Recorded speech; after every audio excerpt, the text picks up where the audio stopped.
Hello అండి, welcome back to my channel. నేను మీ హర్ష. ఈరోజు ఒక బ్రహ్మాండమైన సరికొత్త స్వీట్ ని మీ ముందుకు తీసుకొచ్చాను. కంపల్సరిగా మీకు ఇది నచ్చుతుంది అనుకుంటున్నాను. ఎందుకంటే నాకు కూడా ఈ స్వీట్ అంటే పర్సనల్లీ చాలా ఇష్టం కాబట్టి. ఇది వచ్చేసరికి కేక్ అని అనుకుంటున్నారా? ఏమాత్రం అనుకోకండి. చూడ్డానికి కేక్ లానే ఉంటుందా గానీ కేక్ అయితే కాదు. టేస్ట్ అయితే మాత్రం కేకుకు మించి ఉంటది. అంత బాగుంటుందండి. అంత టేస్టీగా ఉన్న ఈ స్వీట్ ని కష్టపడేలా ప్రిపేర్ చేయాలనుకుంటున్నారా? అలాగే ఏం కాదండి, చాలా సింపుల్ గా మన ఇంట్లో దొరికే ఇంగ్రీడియంట్స్ తోనే ఈజీగా ప్రిపేర్ చేసుకోవచ్చు. ఇందులో మనం షుగర్ కూడా యూజ్ చేయము, ఓన్లీ బెల్లంతోనే ప్రిపేర్ చేస్తాం కాబట్టి హెల్త్ కాన్షియస్ ఉన్న వాళ్ళు కూడా చాలా ఇష్టంగా తినొచ్చు. పిల్లల నుంచి పెద్దవాళ్ళ వరకు ఎవరైనా సరే ఏమాత్రం ఆలోచించకుండా తినగలిగే ఈ స్వీట్ ని కేరళలో కలతప్పం అంటారు. చూశారు కదండి, కేక్ లాగా ఉంది. కేక్ లాగా ఉందని కట్ చేసి చూస్తే లోపల వచ్చేసరికి తేనె పట్టులాగా ఉంది. చూసారుగా తొనలు తొనలుగా ఎలా అనిపిస్తుందో, అంత బాగుంటుందండి స్వీట్ అయితే మాత్రం. ఇందులో యూజ్ చేసిన కొబ్బరి ముక్కల ఫ్లేవర్ చాలా పర్ఫెక్ట్ గా తెలుస్తుంది తినేటప్పుడు. ఇంకెందుకు ఆలస్యం, మీరు కూడా దీన్ని ప్రిపేర్ చేసుకుని ఒకసారి టేస్ట్ చేయొచ్చు కదా. మరి లేట్ చేయకుండా కిచెన్కి వెళ్ళిపోదామా ప్రొసీజర్ ఏంటి తెలుసుకోవడానికి. ఈ స్వీట్ ప్రిపేర్ చేయడానికి మనకి మెయిన్గా కావాల్సిన ఇంగ్రీడియంట్ వచ్చేసరికి రైస్. నేను ఇక్కడ 1 కప్ వరకు రైస్ తీసుకున్నాను. అది కూడా దొడ్డ రైస్ అండి. ఎందుకంటే దొడ్డ రైస్ అయితే చాలా ఫాస్ట్గా నానిపోతుంది. అదేవిధంగా దాని టేస్ట్ వచ్చేసరికి చాలా బాగుంటుంది. సో ఇప్పుడు 3 నుంచి 4 సార్లు బాగా కడిగేసుకుంటే దానికి ఏమైనా స్మెల్ ఉన్నా కానీ పోతాయి. ఇప్పుడు ఈ వాటర్ మొత్తాన్ని వంపేసుకుని ఇంకా ఫ్రెష్ వాటర్ని యాడ్ చేసుకోవాలి. ఫ్రెష్ వాటర్ని యాడ్ చేసిన తర్వాత ఒక 3 to 4 అవర్స్ నానపెట్టేసుకుంటే చాలా పర్ఫెక్ట్గా నానిపోతాయి. ఈ లోపు మనం రిమైనింగ్ ఇంగ్రీడియంట్స్ కూడా రెడీ చేసుకుందాం. ఈ స్వీట్లో మనం ఎక్స్ట్రా ఫ్లేవర్ కోసం ఎండు కొబ్బరి ముక్కల్ని యూజ్ చేస్తున్నాము. సో నేను ఇక్కడ హాఫ్ వరకు ఎండు కొబ్బరి చిప్పని తీసుకున్నాను. దాన్ని పెద్ద ముక్కలుగా కాకుండా అలానే చిన్న ముక్కలుగా కాకుండా మీడియం సైజులో ఉండేటట్టు ముక్కలు కట్ చేస్తున్నాను. ఎందుకు ఇలా తీసుకుంటున్నామంటే చిన్నగా ఉంటే మనం వీటిని గీలో రోస్ట్ చేసినప్పుడు కంపల్సరీగా దాని కలర్ మారిపోతుంది. అదేవిధంగా పెద్ద ముక్కలు అయితే మాత్రం తినేటప్పుడు దాని ఫ్లేవరే ఎక్కువగా తెలుస్తుంది. సో ఆ రెండింటిని అవాయిడ్ చేయడం కోసం నేను మీడియం సైజులో ఉండేటట్టు కొబ్బరి ముక్కలు కట్ చేసుకుంటున్నాను. మీకు కావాలనిపిస్తే ఈ స్వీట్లో డ్రై ఫ్రూట్స్ కూడా యూజ్ చేయొచ్చు. కానీ నాకు ఓన్లీ ఎండు కొబ్బరి ఫ్లేవర్తోనే ఈ స్వీట్ని టేస్ట్ చేయాలనుకుంటున్నాను కాబట్టి నేను డ్రై ఫ్రూట్స్ ఏం యూజ్ చేయకుండానే ఓన్లీ ఎండు కొబ్బరి ముక్కల వరకే యూజ్ చేస్తున్నాను. సో ఫైనల్గా ఎండు కొబ్బరి ముక్కలు మొత్తాన్ని రెడీ చేసుకున్నాను. ఇంకా మిగిలిన ఇంగ్రీడియంట్స్ కూడా దగ్గరకు వచ్చేస్తే 3 అవర్స్ తర్వాత మనం రైస్ చెక్ చేస్తే చూసారు కదండి, రైస్ చాలా వరకు పర్ఫెక్ట్గా నానిపోయినాయి. అందుకని నేను ఇక్కడ దొడ్డ బియ్యం తీసుకున్నాను కాబట్టి చాలా ఫాస్ట్గా నానిపోయినాయి. ఇప్పుడు ఒక మిక్సీ జార్ తీసుకుని ఈ నానిపోయిన బియ్యం మొత్తాన్ని ఇందులోకి యాడ్ చేసుకోవాలి. ఇక్కడ మనం రైస్ ని యూజ్ చేస్తున్నాం కాబట్టి ఈ స్వీట్ తినేటప్పుడు కంపల్సరీగా రైస్ ఫ్లేవర్ బాగా తెలుస్తుంది. సో ఫైనల్ గా నానబెట్టిన బియ్యం మొత్తాన్ని ఈ మిక్సీ జార్ లోకి అయితే యాడ్ చేసుకుందాం. ఇంకా తర్వాత వచ్చేసరికి చిన్న కప్పు అన్నంని, ఉడికించిన అన్నంని ఇందులోకి యాడ్ చేస్తున్నామండి. అన్నం వద్దనుకుంటే సేమ్ క్వాంటిటీలో మరమరాలైనా యాడ్ చేసుకోవచ్చు. ఇంకా ఫ్లేవర్ కోసం అయితే 2 వరకు యాలకులను కూడా ఇందులోకి యాడ్ చేస్తున్నాను. ఇవి ఆల్రెడీ తడిచిన బియ్యం కాబట్టి ఎక్కువ వాటర్ పట్టదండి. సో అందుకని 3/4 కప్పు వరకు వాటర్ని ఇందులోకి యాడ్ చేసుకుంటున్నాం. ఇవన్నీ యాడ్ చేసిన తర్వాత ఇప్పుడు మనం మిక్సీ పట్టుకుంటే ఈ పిండి వచ్చేసరికి చాలా సాఫ్ట్గా ఉండాలండి. ఎక్కడ కొంచెం కూడా బియ్యపు గింజ తగలకోకుండా చాలా సాఫ్ట్గా ఉంటేనే ఈ స్వీట్ చాలా పర్ఫెక్ట్గా వస్తుంది. సో చూసారు కదండి, ఫైనల్గా మనం వేసుకున్న ఈ పిండి ఎలా ఉందో, కన్సిస్టెన్సీ కూడా చాలా పర్ఫెక్ట్గా వచ్చింది. ఇంకా ఈ మాత్రం కన్సిస్టెన్సీ అయితే సరిపోతుంది. ఇప్పుడు దీన్ని ఒకసారి చెక్ చేస్తే ఎంత సాఫ్ట్గా ఉందో మీకే తెలుస్తుంది. చూసారు కదా, ఎక్కడ మనకి కొంచెం కూడా బియ్యపు గింజ లేకోకుండా చాలా మెత్తగా అయితే పిండి ప్రిపేర్ అయిపోయింది. ఇప్పుడు దీన్ని ఒక బౌల్లోకి ట్రాన్స్ఫర్ చేసుకుందాం. ఒక మిక్సింగ్ బౌల్లోకి ఈ పిండి మొత్తాన్ని ట్రాన్స్ఫర్ చేసిన తర్వాత అందులో ఇంకొన్ని ఇంగ్రీడియంట్స్ యాడ్ చేయాలండి. ఎందుకంటే ఇది వచ్చేసరికి మనకి తేనె పట్టులాగా మంచిగా పొంగాలి అనుకుంటే కొంచెం బేకింగ్ సోడా, అదేవిధంగా బేకింగ్ పౌడర్ కూడా యూజ్ చేయాలి. సో నేను ఇక్కడ వచ్చేసరికి ఒక 1/2 స్పూన్ వరకు బేకింగ్ సోడా, అదేవిధంగా 1/2 స్పూన్ వరకు బేకింగ్ పౌడర్, అదేవిధంగా చిటికెడు సాల్ట్ని కూడా వేసుకుంటున్నాం. మీకు కనుక బేకింగ్ సోడా కానీ బేకింగ్ పౌడర్ కానీ రెండిట్లో ఒకటే అవైలబిలిటీ ఉంటే దాని క్వాంటిటీని కొంచెం ఎక్కువగా వేసుకోండి. సో ఈ 3 యాడ్ చేసిన తర్వాత పిండిని ఇంకొకసారి బాగా మిక్స్ చేసేసుకుందాం. పిండి బాగా మిక్స్ అయిపోయింది అనిపిస్తే ఇందులోకి మనం స్వీట్ని కూడా యాడ్ చేయాలి కదా. సో నేను ఇక్కడ స్వీట్కి వచ్చేసరికి షుగర్ని యూజ్ చేయట్లేదండి, ఓన్లీ బెల్లంతోనే మనం ఈ స్వీట్ని ప్రిపేర్ చేస్తాం. సో నేను ఇక్కడ వచ్చేసరికి 1 కప్ రైస్ తీసుకున్నాను కాబట్టి ఇక్కడ బెల్లం కూడా 1 కప్ వరకు తీసుకుంటున్నాను. ఇంకా స్వీట్ ఎక్కువ కావాలనిపిస్తే కొంచెం బెల్లం ఎక్స్ట్రా అయినా పర్వాలేదు. ఈ 1 కప్ బెల్లాన్ని ఏదైనా ఒక ప్యాన్ లో వేసుకోవాలి. ప్యాన్ లోకి ట్రాన్స్ఫర్ చేసిన తర్వాత అందులోకి 1 కప్ వరకు బెల్లం ఉంది కాబట్టి 1/2 కప్ వరకు వాటర్ ని ఇందులోకి యాడ్ చేసుకుంటున్నాం.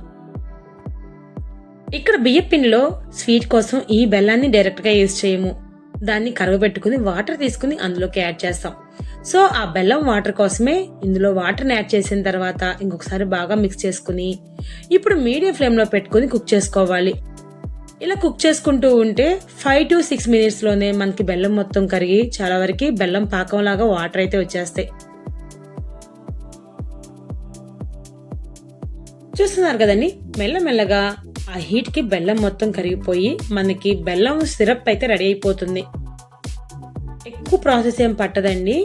ఈవెన్ సమ్ టైమ్స్ మనకి బెల్లం పౌడర్ ఉన్నా గానీ బెల్లం పౌడర్ కూడా డైరెక్ట్ గా యూజ్ చేయము. ఇదే విధంగా వాటర్ తో మిక్స్ చేసుకుని పాకంలా ప్రిపేర్ చేసుకున్న తర్వాతే మనం పిండిలో యూజ్ చేస్తాం. సో ఆల్మోస్ట్ బెల్లం అంతా కరిగిపోయింది. చూసారు కదండి, బెల్లం మొత్తం కరిగిపోయింది. ఇప్పుడు ఈ వాటర్ని తీసుకెళ్లి మనం పిండిలోకి యాడ్ చేసుకోవాలి. ఇందులో ఏమన్నా వేస్ట్ అనిపిస్తే మనం ఏదైనా సపోర్ట్ తీసుకుని దీన్ని ఒకసారి వడగట్టేసుకుని అప్పుడు ఈ పిండిలోకి ఈ బెల్లం వాటర్ని యాడ్ చేసుకోవాలి. ఈ బెల్లం వాటర్ కూడా యాడ్ చేసుకున్న తర్వాత ఇప్పుడు పిండిని ఇంకొకసారి బాగా మిక్స్ చేసుకోవాలి. మిక్స్ చేసుకుంటే మనకి వైట్ గా ఉన్న ఈ బియ్యం పిండి లైట్ కలర్ లోకి చేంజ్ అయిపోతుంది. చూసారు కదండి, బెల్లం యాడ్ చేసిన తర్వాత పిండి కలర్ ఎలా చేంజ్ అయిపోయిందో అదే విధంగా వేడిగా ఉన్నప్పుడు బెల్లం పాకాన్ని యాడ్ చేసుకోవచ్చండి. దానివల్ల మనకి ఏం ప్రాబ్లం ఉండదు. సో ఇప్పుడు అంతా యాడ్ చేసిన తర్వాత పిండి ఇంకా చాలా పలుచుగా మంచి కన్సిస్టెన్సీకి వచ్చేసింది. ఇంకా చాలండి, ఇంకేం వాటర్ యూజ్ చేయని అవసరం లేదు. ఈ కన్సిస్టెన్సీ అయితే సరిపోతుంది. ఇప్పుడు ఒక ప్యాన్ పెట్టేసుకుని అందులో 2 స్పూన్స్ వరకు గీని యాడ్ చేసుకోవాలి. గీ కాస్త వేడైన తర్వాత మనం ఆల్రెడీ కట్ చేసుకున్నాం కదండి ఎండు కొబ్బరి ముక్కలు, వాటిని ఇక్కడ లైట్ గోల్డెన్ కలర్ వచ్చేంత వరకు ఫ్రై చేసుకోవాలి. ఈ ఎండు కొబ్బరి ముక్కల్ని ఫ్రై చేసుకున్న తర్వాతే మనం స్వీట్ లో యాడ్ చేయాలి. అలా అని పచ్చి ముక్కల్ని వేయకండి, దాని ఫ్లేవర్ అసలు ఏమాత్రం బాగోదు. ఇట్లా ఫ్రై చేసిన ఈ ముక్కల్ని స్వీట్ తో పాటు తింటుంటే చాలా బాగుంటదండి. మంచి డెలిషియస్ స్వీట్ గా తయారవుతుంది. సో చూసారు కదండి, మీడియం ఫ్లేమ్ లో పెట్టుకుని ఫ్రై చేసుకుంటా ఉంటే ఫైనల్ గా మనకు కావాల్సిన కలర్ లోకి చేంజ్ అయిపోతుంది. మరి ఎక్కువ కలర్ చేంజ్ అవనే అవసరం లేదండి, ఈ మాత్రం రెడ్ కలర్ లోకి వచ్చేస్తే సరిపోతుంది.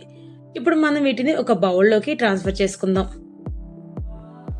ఈ స్వీట్ ని ప్రిపేర్ చేయడానికి నేను వేరే ప్యాన్ యూజ్ చేయట్లేదు, సేమ్ ప్యాన్ లోనే స్వీట్ ని ప్రిపేర్ చేస్తున్నాను. సో ఈ కొబ్బరి ముక్కలు మొత్తాన్ని ఒక బౌల్లోకి తీసుకున్న తర్వాత సేమ్ ప్యాన్ లోనే ఇంకా 2 స్పూన్స్ వరకు ఎక్స్ట్రా గీని యాడ్ చేసుకోవాలి. గీ యాడ్ చేసిన తర్వాత కంపల్సరీగా మనకి ఫ్లేమ్ అనేది హైలోనే ఉండాలి. హైలో ఉన్నప్పుడు మనం ఆల్రెడీ కలిపి పెట్టుకున్న పిండి ఏదైతే ఉందో దాని మొత్తాన్ని ఎట్ ఏ టైం యాడ్ చేసుకోవాలి. సో ఈ విధంగా యాడ్ చేసుకున్న తర్వాత ఫ్లేమ్ ని ఒక 1 minute పాటు కంపల్సరీగా హైలోనే ఉంచండి. అప్పుడు 1 minute తర్వాత హైలో నుంచి మీడియం ఫ్లేమ్ లో పెట్టుకోవాలి. హై ఫ్లేమ్ లో పెట్టినప్పుడు కంపల్సరీగా పైన మనకి ఈ విధంగా బబుల్స్ అయితే ఫామ్ అవుతాయండి. బబుల్స్ ఫామ్ అవుతుంది అంటే అప్పుడు స్వీట్ చాలా పర్ఫెక్ట్ గా ప్రిపేర్ అవుతుందని అర్థం అన్నమాట. ఇంకా మనం రోస్ట్ చేసుకున్న ఈ ఎండు కొబ్బరి ముక్కలను కూడా ఈ స్వీట్ పైన జల్లేసుకోవాలి. జల్లిన తర్వాత చూస్తున్నారు కదండి ఎంత కలర్ఫుల్ గా ఉందో స్వీట్ అయితే మాత్రం. ఇప్పుడు 1 minute దాటేసిన తర్వాత ఇప్పుడు హై ఫ్లేమ్ లో నుంచి మీడియం ఫ్లేమ్ లోకి షిఫ్ట్ చేసుకుంటున్నాం. దానికంటే ముందు ఏదైనా ఒక ఐరన్ తవా తీసుకుని ఐరన్ తవా పెట్టుకుని దాని మీద ఈ ప్యాన్ పెట్టుకుని కుక్ చేసుకుంటే ఈ కలతప్పం స్వీట్ చాలా పర్ఫెక్ట్ గా ప్రిపేర్ అవుతుంది.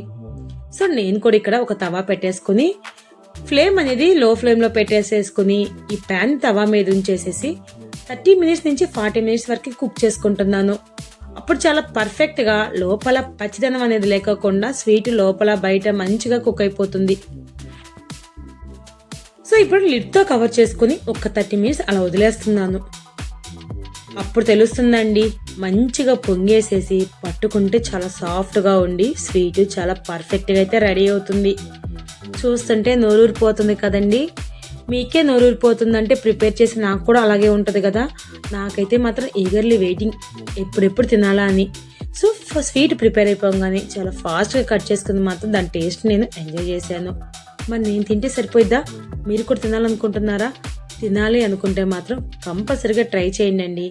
ఇదంత కష్టమైన పని కాదు, చాలా ఈజీగా ప్రిపేర్ చేసుకోవచ్చు కాబట్టి ఒక్కసారి కంపల్సరిగా ట్రై చేయండి. మీకే తెలుస్తుంది దీని టేస్ట్ ఏంటనేది. 40 మినిట్స్ తర్వాత ఒక్కసారి చెక్ చేస్తే ఎక్కడ పచ్చిగా అయితే లేదు, అంత పర్ఫెక్ట్గా కుక్ అయిపోయింది. చాలా చాలా సాఫ్ట్గా అయితే వచ్చేసింది. ఇంకా స్టవ్ ఆఫ్ చేసుకోవడమే. స్టవ్ ఆఫ్ చేసుకున్న తర్వాత ఒక్క 10 మినిట్స్ వదిలేస్తే దానికి ఉన్న స్టీమ్ కూడా మొత్తం పోతుంది. అప్పుడు మనం ఏదైనా ఒక ప్లేట్లోకి ఈ విధంగా ట్రాన్స్ఫర్ చేసుకుని ఆ టేస్ట్ని ఎంజాయ్ చేయొచ్చు. ఏముందండి, 3 ఇంగ్రీడియంట్స్, 1 బియ్యం, 2 బెల్లం, అదేవిధంగా పచ్చి కొబ్బరి ముక్కలు లేకుంటే ఎండు కొబ్బరి ముక్కలు. అంతే, ఎంతో సింపుల్గా చాలా ఈజీగా ప్రిపేర్ చేసుకోవచ్చు. తక్కువ ఖర్చుతోనే చాలా లగ్జరీ ఐటెంని మన ఇంట్లో ప్రిపేర్ చేసుకోవచ్చు. ఎస్పెషల్లీ గెస్ట్ వచ్చినప్పుడు కంపల్సరీగా సర్వ్ చేయండి అండోయ్. ఇంకెందుకు ఆలస్యం, ఈ రెసిపీ మీకు నచ్చినట్లయితే ట్రై చేయండి. అదేవిధంగా మా ఛానల్ని సపోర్ట్ చేయండి. థ్యాంక్ యూ ఫర్ వాచింగ్ అండి. ఇంకొక వీడియోతో మళ్ళీ మీ ముందుకు వచ్చేస్తాం.